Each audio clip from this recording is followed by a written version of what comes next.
ಎಲ್ರಿಗೂ ನಮಸ್ಕಾರ. ಎಲ್ಲರಿಗೂ ಶಾಂತರಂಗ ಯೂಟ್ಯೂಬ್ ಚಾನಲ್ಗೆ ಸ್ವಾಗತ. ಯಾರ್ಯಾರೆಲ್ಲ ವಿಡಿಯೋನ ನೋಡ್ತಾ ಇದ್ದೀರಾ ಪ್ರತಿಯೊಬ್ಬರಿಗೂ ಕೂಡ ಥ್ಯಾಂಕ್ ಯು ಸೋ ಮಚ್. ಯಾರೆಲ್ಲ ಸಬ್ಸ್ಕ್ರೈಬ್ ಮಾಡ್ಕೊಂಡಿಲ್ಲ ಅಥವಾ ಫಸ್ಟ್ ಟೈಮ್ ಚಾನಲ್ನ ನೋಡ್ತಾ ಇದ್ದೀರಾ ಅಂದರೆ ಉಷಾಂತರಂಗ ಯೂಟ್ಯೂಬ್ ಚಾನಲ್ನ ಸಬ್ಸ್ಕ್ರೈಬ್ ಮಾಡಿ, ಹಾಗೆ ಬೆಲ್ ಐಕನಲ್ಲೂ ಕೂಡ ಆಲ್ ಅಂತ ಸೆಲೆಕ್ಟ್ ಮಾಡಿ.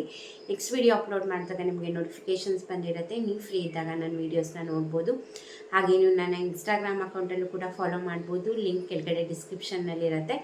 ನಿಮಗೆ ನನ್ನ ಚಾನಲಲ್ಲಿ ರಾಜ್ಯ ಸರ್ಕಾರ, ಕೇಂದ್ರ ಸರ್ಕಾರದಿಂದ ಬರುವಂತಹ ಅಪ್ಡೇಟ್ಸ್ ಆಗಿರ್ಬೋದು, ಅಥವಾ ಹೊಸ ಯೋಜನೆ ಬಗ್ಗೆ ಮಾಹಿತಿ ಆಗಿರ್ಬೋದು, ಪೋಸ್ಟ್ ಆಫೀಸ್ನ ಸ್ಕೀಮ್ಸ್ಗಳಾಗಿರ್ಬೋದು, ಪ್ರತಿಯೊಂದನ್ನು ಕೂಡ ಅಪ್ಡೇಟ್ ಸಿಗುತ್ತೆ ನನ್ನ ಚಾನಲಲ್ಲಿ. ಬನ್ನಿ ಇವತ್ತಿನ ವಿಡಿಯೋನ ಶುರು ಮಾಡೋಣ. ನಿಮ್ಗಾಗಲೇ ಗೊತ್ತಾಗಿದೆ, ಈಗ ಗೃಹಲಕ್ಷ್ಮಿ ಯೋಜನೆಯ ಹಣ ಬಿಡುಗಡೆ ಆಗಿದೆ ಅಂತ. ಲಾಸ್ಟ್ ಟೈಮ್ ಲಕ್ಷ್ಮೀ ಹೆಬ್ಬಾಳ್ಕರ್ ಅವರು ಮೀಡಿಯಾ ಮುಂದೆ ಹೇಳಿದಾಗ ಸಿದ್ದರಾಮಯ್ಯ ಸರ್ ಅವರು 2 ಕಂತಿನ ಹಣ 5,000 ಕೋಟಿ ಹಣನ ರಿಲೀಸ್ ಮಾಡಿದ್ದಾರೆ. ಪೆಂಡಿಂಗ್ ಹಣ ಏನಿದೆ ಕ್ಲಿಯರ್ ಮಾಡಿಬಿಡಮ್ಮ ಅಂತೇಳಿ ಹಣ ರಿಲೀಸ್ ಮಾಡಿದ್ದಾರೆ. ಆದಷ್ಟು ಬೇಗ ಶೀಘ್ರದಲ್ಲೇ ಹಣ ಜಮೆ ಆಗುತ್ತೆ ಮಹಿಳೆಯರಿಗೆ ಅಂದ್ಬಿಟ್ಟು ಹೇಳಿದರು. ಬಟ್ ಅವ್ರು ಹೇಳಿದ ಪ್ರಕಾರ 2 ಕಂತಿನ ಹಣನ ರಿಲೀಸ್ ಮಾಡಿಲ್ಲ, ಕೇವಲ 1 ಕಂತಿನ ಹಣ ರಿಲೀಸ್ ಮಾಡಿದ್ದಾರೆ. ಬಟ್ ಅದು ಫೆಬ್ರವರಿ ಮಾರ್ಚ್ ತಿಂಗಳದ್ದು ಏನು ಪೆಂಡಿಂಗ್ ಇತ್ತು ಅಥವಾ 25ನೇ ಕಂತಿನ ಹಣನ ಅಂತ ಯಾವುದೇ ರೀತಿ ಅಪ್ಡೇಟ್ ಕೊಟ್ಟಿಲ್ಲ. ಒಟ್ಟಿನಲ್ಲಿ 5 ತಿಂಗಳು ಪೆಂಡಿಂಗ್ ಇತ್ತು, ಫೆಬ್ರವರಿ ಮಾರ್ಚ್ ಸೇರಿ. ಹಾಗೆ ಅಕ್ಟೋಬರ್ ನವಂಬರ್ ಡಿಸೆಂಬರ್ ತಿಂಗಳದ್ದು ಒಟ್ಟು 5 ಕಂತಿನ ಹಣ ಬಾಕಿ ಇತ್ತು. ಅದರಲ್ಲಿ 2 ಕಂತಿನ ಹಣ ರಿಲೀಸ್ ಮಾಡಿದ್ದಾರೆ. ಅದರಲ್ಲಿ ಇವ್ರು ಹಾಕಿರೋದು 1ನೇ ಕಂತಿನ ಹಣ. ಇವಾಗ ತುಂಬ ಜನಕ್ಕೆ ಬಂದಿಲ್ಲ, ಕೇವಲ ಒಂದು 20% ಮಹಿಳೆಯರಿಗೆ ಅಷ್ಟೇ ಜಮೆ ಆಗಿರೋದು. ಮಿಕ್ಕಿದ್ದು ಯಾಕೆ ಆಗ್ತಿಲ್ಲ ಅಂದರೆ, ಈಗ ಹೊಸದಾಗಿ ಅಪ್ಡೇಟ್ ಏನಪ್ಪ ಬರ್ತಿರೋದು ಅಂದರೆ, ಸಮ್ ಟೆಕ್ನಿಕಲ್ ಇಶ್ಯೂಯಿಂದ ಜಮೆ ಮಾಡೋಕ್ಕಾಗ್ತಾಯಿಲ್ಲ. ಆದಷ್ಟು ಬೇಗ ಟೆಕ್ನಿಕಲ್ ಇಶ್ಯೂನ ಸರಿ ಮಾಡಿ ಆದಷ್ಟು ಬೇಗ ಮಹಿಳೆಯರ ಖಾತೆಗೆ ಹಾಕ್ತೀವಿ, 3 ಕಂತುಗಳಲ್ಲಿ ಹಾಕ್ತೀವಿ ಅಂತ ಹೇಳ್ತಿದ್ದಾರೆ. ಮತ್ತೆ ಟೆಕ್ನಿಕಲ್ ಇಶ್ಯೂ ಅಂತ ಹೇಳ್ತಿದ್ದಾರೆ. ಇವರು ಯಾವಾಗಲೂ ಹಿಂಗೆ ಮಾಡ್ತಾರೆ, ಹಣ 2 ಕಂತಿನ ಹಣ ರಿಲೀಸ್ ಆಯಿತು ಅಂತ ಅಂತಾರೆ, ಹಾಕೋದು ಮಾತ್ರ 1 ಕಂತಿನ ಹಣ. ಹಿಂಗೆ ಮತ್ತೆ ಹೊಸದಾಗಿ ಟೆಕ್ನಿಕಲ್ ಇಶ್ಯೂ ಅಂತ ಹೇಳ್ತಿದ್ದಾರೆ. ಯಾಕಂದರೆ ಟೆಕ್ನಿಕಲ್ ಇಶ್ಯೂ ಅಂದರೆ ಕೆಲವ್ರದ್ದು KYC ಆಗಿರಲ್ಲ, ಕೆಲವ್ರದ್ದು ನಿಮ್ಮ ಬ್ಯಾಂಕ್ ಅಕೌಂಟ್ಗಳಿಗೆ ಆಧಾರ್ ಕಾರ್ಡ್ನ ಲಿಂಕ್ ಮಾಡಿರಲ್ಲ. ಸೊ ಈ ಥರ ಪ್ರಾಬ್ಲಮ್. ಮತ್ತು ಕೆಲವೊಂದು ಡಾಕ್ಯುಮೆಂಟಲ್ಲಿ ಬೇರೆ ಬೇರೆ ಹೆಸರಿರುತ್ತೆ. ಈಗ ನಿಮ್ಮ ರೇಷನ್ ಕಾರ್ಡಲ್ಲೇ ಒಂದು ಹೆಸರು ಕೊಟ್ಟಿರ್ತೀರ, ನಿಮ್ಮ ಬ್ಯಾಂಕ್ ಅಕೌಂಟಲ್ಲೇ ಒಂದು ಹೆಸರು ಕೊಟ್ಟಿರ್ತೀರ.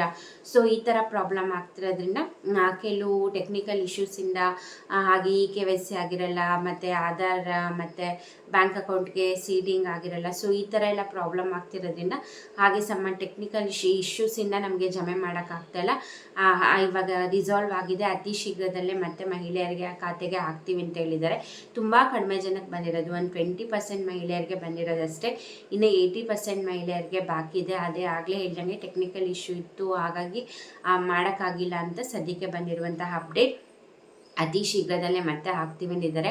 ಅದು ಮತ್ತೆ ಶುರು ಮಾಡಿದ್ಮೇಲೂ ಕೂಡ ಒಂದೇ ಸತಿ ಬರೋದಿಲ್ಲ, ನಿಮಗೆ 3 ಹಂತದಲ್ಲಿ ರಿಲೀಸ್ ಮಾಡ್ತಾರೆ. 10-15 ದಿವಸ ಗ್ಯಾಪ್ ಕೊಟ್ಟು 2ನೇ ಹಂತ, ಮತ್ತೆ ಗ್ಯಾಪ್ ಕೊಟ್ಟು ಮತ್ತೆ 3ನೇ ಹಂತ. ಇದೇ ಆಗೋಗ್ಬಿಡುತ್ತೆ ಫೆಬ್ರವರಿ ಎಂಡಿಂಗ್ ಅಷ್ಟೊತ್ತಿಗೆ. ಮತ್ತೆ ತಕ್ಷಣ ಇನ್ನೂ 1 ಕಂತಿನ ಹಣ ರಿಲೀಸ್ ಮಾಡ್ತಾರೆ. ಯಾಕಂದರೆ ಟೋಟಲಾಗಿ ಫೈನಾನ್ಸ್ ಡಿಪಾರ್ಟ್ಮೆಂಟಿಂದ 2 ಕಂತಿನ ಹಣ ರಿಲೀಸ್ ಆಗಿರೋದ್ರಿಂದ ಇವರು ಇವಾಗ 1ನೇ ಕಂತಿಂದ ಹಾಕಿರೋದು. ಸೊ ಹಾಗಾಗಿ ಇದು ಮುಗಿದ ಕೂಡಲೇ ಇಮಿಡಿಯೇಟ್ಲಿ 2ನೇ ಕಂತು, ಇನ್ನೊಂದು ಕಂತಿನ ಹಣ ರಿಲೀಸ್ ಮಾಡ್ತಾರೆ. ಯಾಕಂದರೆ ತುಂಬಾ ಪೆಂಡಿಂಗ್ ಉಳಿಸ್ಕೊಂಡ್ಬಿಟ್ಟಿದ್ದಾರೆ. ಮತ್ತಿವಾಗ ಜನವರಿದು ಪೆಂಡಿಂಗ್ ಆಗುತ್ತೆ.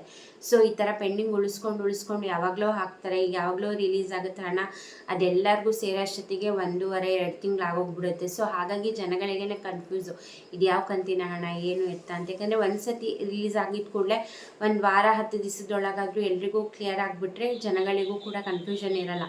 ಇವ್ರು ಇವತ್ತು ರಿಲೀಸ್ ಮಾಡಿದ್ರೆ ಇನ್ನು 1.5-2 ತಿಂಗಳು ಬಿಟ್ಟು ಆಗೋಷ್ಟೊತ್ತಿಗೆ ಎಲ್ಲರಿಗೂ ಅಷ್ಟೊತ್ತಾಗುತ್ತೆ. ಒಂದು ಕಂತಿನ ಹಣನೇ 2 ತಿಂಗಳುಗಟ್ಟಲೆ ಹಾಕ್ತಾ ಇದ್ದರೆ ಜನಕ್ಕೆ ಅಫ್ಕೋರ್ಸ್ ಕನ್ಫ್ಯೂಸ್ ಆಗೇ ಆಗುತ್ತೆ, ಇದು ಯಾವ ಕಂತಿನ ಬಂದಿರೋದು ನಮಗೆ ಅಂದ್ಬಿಟ್ಟು. ಸೊ ಹಾಗಾಗಿ ಟೆಕ್ನಿಕಲ್ ಇಶ್ಯೂ ಅಂತ ಹೇಳ್ತಾ ಇದ್ದಾರೆ. ನೋಡ್ಬೇಕು ಅದು ಯಾವಾಗ ಸಾಲ್ವ್ ಆಗುತ್ತೆ, ಅಥವಾ ನಿಜ ಹೇಳ್ತಿದ್ದಾರಾ, ಸುಮ್ಮನೆ ಹೇಳ್ತಾ ಇದ್ದಾರಾ, ಅಥವಾ ಹಣನೇ ರಿಲೀಸ್ ಮಾಡಿಲ್ವಾ ಏನು ಅಂತ. ಇವ್ರು ಸರಿಯಾಗಿ ಹಾಕ್ತಾ ಇದ್ರೆ ಯಾರಿಗೂ ಏನೂ ಡೌಟೇ ಬರೋದಿಲ್ಲ.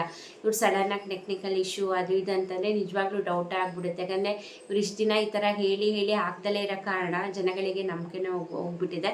ಈ 25ನೇ ಕಂತಿನ ಹಣನೂ ಅಷ್ಟೇ, ಈಗ ಒಂದು 20% ಜನಕ್ಕೆ ಬಂದಿದೆ ಅಷ್ಟೇ. ಸೊ ಟೆಕ್ನಿಕಲ್ ಇಶ್ಯೂ ಸಾಲ್ವ್ ಆಗಿದ್ದ ಕೂಡಲೇ ಅತಿ ಶೀಘ್ರದಲ್ಲೇ ಹಾಕ್ತೀವಿ ಅಂತ ಹೇಳಿದ್ದಾರೆ. ಸೊ ನೀವು ಕಮೆಂಟ್ ಮಾಡಿ ನಿಮಗೆ 25ನೇ ಕಂತಿನ ಹಣ ಬಂದಿದೆಯಾ ಬಂದಿಲ್ವಾ ಅಂತ. ಹಾಗೆ ಅಕಸ್ಮಾತ್ ಏನಾರು ನಿಮಗೆ ಕಳೆದ 3-4 ಕಂತಿನ ಹಣ ಬಂದಿಲ್ಲ ಅಂದರೆ ದಯವಿಟ್ಟು ಒಂದು ಸತಿ ಗೃಹಲಕ್ಷ್ಮಿ ಸ್ಟೇಟಸ್ನ ಚೆಕ್ ಮಾಡ್ಕೊಳ್ಳಿ. ನಿಮಗೆ ಬೆಂಗಳೂರು 1, ಗ್ರಾಮ 1, ಕರ್ನಾಟಕ 1 ಸೆಂಟರ್ಸಲ್ಲಿ ನೀವು ಗೃಹಲಕ್ಷ್ಮಿ ಸ್ಟೇಟಸ್ನ ಚೆಕ್ ಮಾಡಿಸಿ. ಅದಕ್ಕೆ ಮುಂಚೆ ಫಸ್ಟು ರೇಷನ್ ಕಾರ್ಡ್ ಸ್ಟೇಟಸ್ನ ಚೆಕ್ ಮಾಡಿ. ಅದು ನಿಮ್ಮ ರೇಷನ್ ಕಾರ್ಡ್ APLಗೆ ವರ್ಗಾವಣೆ ಆಗಿರೋದಾಗಿರ್ಬೋದು ಅಥವಾ ಕ್ಯಾನ್ಸಲೇಷನ್ ಆಗಿದ್ದರೂ ಕೂಡ ನಿಮಗೆ ಗೃಹಲಕ್ಷ್ಮಿ ಹಣ ಬರಲ್ಲ. ಸೊ ಫಸ್ಟು ರೇಷನ್ ಕಾರ್ಡ್ ಸ್ಟೇಟಸ್ನ ಚೆಕ್ ಮಾಡಿ, ಅದು ಆ್ಯಕ್ಟಿವ್ ಆಗಿದೆ ಅಂತಂದರೆ ನೀವು ಗೃಹಲಕ್ಷ್ಮಿ ಸ್ಟೇಟಸ್ನ ಚೆಕ್ ಮಾಡ್ಕೊಳ್ಳಿ. ಯಾವ ರೀಸನಿಂದ ಬರ್ತಾ ಇಲ್ಲ ಏನು ಅಂತ ನೀವು ಕರ್ನಾಟಕ ಗ್ರಾಮ ಒನ್ ಸೆಂಟರ್ಸ್ಗೆ ಹೋದರೆ ಅಲ್ಲಿ ಗೊತ್ತಾಗುತ್ತೆ ನಿಮ್ಗೆ. ಅಲ್ಲಿ ಚೆಕ್ ಮಾಡಿದರೆ ಸ್ಟೇಟಸ್ ಏನಿದೆ ಏನು ಅಂತ, ಯಾವ ರೀಸನಿಂದ ಬರ್ತಾ ಇಲ್ಲ ಏನು, KYC ಆಗಿಲ್ವಾ ಅಥವಾ ಲಿಂಕ್ ಮಾಡಿಸಿಲ್ವಾ ಅಥವಾ ಈ ಥರ ನಾನು ಆಗಲೇ ಹೇಳ್ದಂಗೆ ಹೆಸರು ಬ್ಯಾಂಕ್ ಅಕೌಂಟಲ್ಲೇ ಒಂದು ಹೆಸರು ಕೊಟ್ಟಿರ್ತೀರಾ, ಈ ಕಡೆ ಆಧಾರ್ ಕಾರ್ಡಲ್ಲೇ ಒಂದಿರುತ್ತೆ, ರೇಷನ್ ಕಾರ್ಡಲ್ಲೇ ಒಂದಿರುತ್ತೆ. ಸೊ ಈ ಥರ ಪ್ರಾಬ್ಲಮ್ ಇದ್ದರೂ ಕೂಡ ನಿಮಗೆ DBT ಮುಖಾಂತರ ಹಣ ಹಾಕ್ಲಿಕ್ಕೆ ಆಗೋದಿಲ್ಲ ಅವರಿಗೆ. ಸೊ ಹಾಗಾಗಿ ಅಕಸ್ಮಾತ್ 3-4 ಕಂತಿನ ಹಣ ಕಂಟಿನ್ಯೂಸ್ ಬಂದಿಲ್ಲ ಅಂದರೆ ಒಂದು ಸತಿ ಚೆಕ್ ಮಾಡಿಸಿದ್ರೇ ಗೊತ್ತಾಗೋದು ಯಾಕೆ ಬಂದಿಲ್ಲ ಏನು ಅಂತ. ಸೊ ಆವಾಗ ನಿಮಗೆ ಗೊತ್ತಾಗುತ್ತೆ. ನಿಮ್ದು ಏನಾರ ಮಿಸ್ಟೇಕ್ ಇತ್ತು ಅಂತಲೇ ಖಂಡಿತ ನೀವು ಸರಿ ಮಾಡ್ಕೋಬಹುದು. ಕಮೆಂಟ್ ಮಾಡೋದನ್ನ ಮರಿಬೇಡಿ 25ನೇ ಕಂತಿನ ಹಣ ಬಂದಿದೆಯಾ ಬಂದಿಲ್ಲ ಅಂತ. ಯಾಕಂದರೆ ಮತ್ತೆ ಹಾಕಕ್ಕೆ ಶುರು ಮಾಡಿದ್ರೆ ನಿಮಗೆ ಇವತ್ತು ಕೂಡ ಬಂದಿರ್ಬೋದು, ನಿನ್ನೆ ಕೂಡ ಬಂದಿರ್ಬೋದು, ಹೇಳೋಕ್ಕಾಗಲ್ಲ. ಸೊ ಹಾಗಾಗಿ ಕಮೆಂಟ್ ಮಾಡೋದನ್ನ ಮರಿಬೇಡಿ. ಹಾಗೆ ಈ ವಿಡಿಯೋ ಇಷ್ಟೇ ಲೈಕ್ ಮಾಡಿ, ಸಬ್ಸ್ಕ್ರೈಬ್ ಮಾಡ್ಕೊಂಡಿಲ್ಲ ಅಂದರೆ ಸಬ್ಸ್ಕ್ರೈಬ್ ಮಾಡಿ, ಹಾಗೆ ಬೆಲ್ ಐಕನಲ್ಲಿ ಆಲ್ ಅಂತ ಸೆಲೆಕ್ಟ್ ಮಾಡೋದನ್ನ ಮರಿಬೇಡಿ. ಸೊ ದಟ್ ನೋಟಿಫಿಕೇಷನ್ ಬಂದಿರುತ್ತೆ. ನಾನು ನಿಮಗೆ ನಿನ್ನೆ ವೀಡಿಯೋದಲ್ಲಿ ರೇಷನ್ ಕಾರ್ಡ್ ಬಗ್ಗೆ ಒಂದು ಅಪ್ಡೇಟ್ ಬಂದಿದೆ. ಹೊಸ ರೇಷನ್ ಕಾರ್ಡ್ಗೆ ಅವಕಾಶನ ಮಾಡಿಕೊಡ್ತಿದ್ದಾರೆ. ಹಾಗೆ ತಿದ್ದುಪಡಿ ಬಗ್ಗೆ ಆಗಿರ್ಬೋದು ಅಥವಾ ಈಗ ಆಲ್ರೆಡಿ ರೇಷನ್ ಕಾರ್ಡ್ ಡಿಸ್ಟ್ರಿಬ್ಯೂಷನ್ ಕೂಡ ಮಾಡ್ತಿದ್ದಾರೆ, ಅದ್ರ ಬಗ್ಗೆ ಡೀಟೇಲಾಗಿ ನಾನು ನಿನ್ನೆ ವೀಡಿಯೋದಲ್ಲಿ ತಿಳಿಸಿದ್ದೀನಿ.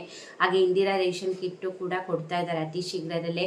ನಿಮ್ಮ ಜಿಲ್ಲೆಗಳಿಗೆ ಯಾವಾಗಿಂದ ಕೊಡ್ತಾರೆ ಏನು ಅನ್ನೋದ್ರ ಬಗ್ಗೆ ಈ 2 ವಿಡಿಯೋ ಕೂಡ ಸಪ್ರೇಟಾಗಿ ನಾನು ವಿಡಿಯೋ ಮಾಡಿದ್ದೀನಿ. ಲಾಸ್ಟ್ ವೀಡಿಯೋಸ್ನ ಚೆಕ್ ಮಾಡಿದ್ರೆ ನಿಮಗೆ ಗೊತ್ತಾಗುತ್ತೆ. ರೇಷನ್ ಕಾರ್ಡ್ ಬಗ್ಗೆ ಆಗಿರ್ಬೋದು, ಇಂದಿರಾ ರೇಷನ್ ಕಿಟ್ ಬಗ್ಗೆ ಆಗಿರ್ಬೋದು, ಖಂಡಿತ ಚೆಕ್ ಮಾಡ್ಕೊಳ್ಳಿ. ಖಂಡಿತ ನಿಮಗೆ ನನ್ನ ಕಡೆಯಿಂದ ನಿಮಗೆ ಹೆಲ್ಪ್ಫುಲ್ ಆಗುವಂತಹ ಇನ್ಫಾರ್ಮೇಟಿವ್ ವೀಡಿಯೋಸ್ನ ಮಾಡ್ತಾನೆ ಇರ್ತೀನಿ. ಸೊ ಸಬ್ಸ್ಕ್ರೈಬ್ ಮಾಡ್ಕೊಳ್ಳಿ, ನಿಮ್ಮ ಫ್ರೆಂಡ್ಸ್ ಆ್ಯಂಡ್ ಫ್ಯಾಮಿಲಿಗೂ ಕೂಡ ಶೇರ್ ಮಾಡಿ. ಯಾಕಂದರೆ ಸಾಕಷ್ಟು ಸತಿ ಸರ್ಕಾರದಿಂದ ಬರುವಂತಹ ಅಪ್ಡೇಟ್ಸ್ ಆಗಿರ್ಬೋದು ತುಂಬ ಜನಕ್ಕೆ ರೀಚೇ ಆಗಲ್ಲ. ಸೊ ಹಾಗಾಗಿ ಖಂಡಿತ ನನ್ನ ವೀಡಿಯೋಸ್ ಮೂಲಕ ನಿಮ್ಮೆಲ್ಲರಿಗೂ ಕೂಡ ತಿಳಿಸೋ ಪ್ರಯತ್ನ ಮಾಡ್ತೀನಿ.